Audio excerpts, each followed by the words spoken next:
When I was living in Freeport, I had this palm tree that was out close to the road, and every year I had this stinking poison ivy vine that would grow up and grow around it. So every year when I would trim the palm branches, I'd have to go out and also tear down the poison ivy.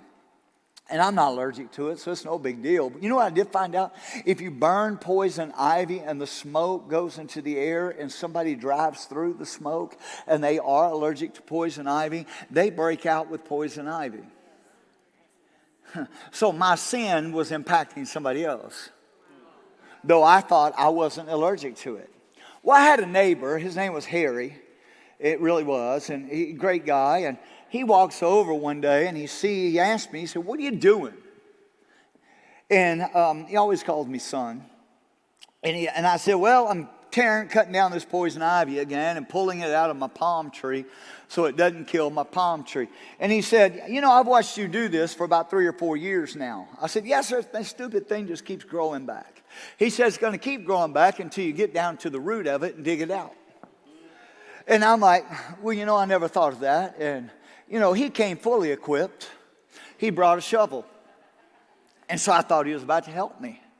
And he did help me. He gave me the shovel.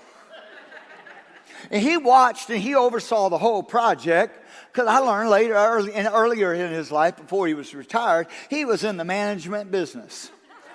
And so I began to dig around that poison ivy. And, you know, I thought if you got a poison ivy plant that just comes down into the ground, you could just dig a little bit out like this, and that would get to the issue.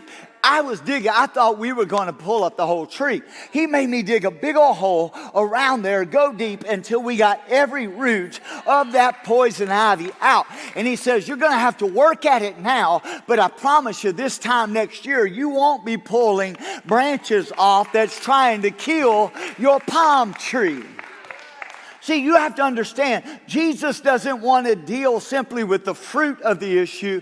He wants to get to the root of the issue. And the root is poisoning the rest of your life because it is sin.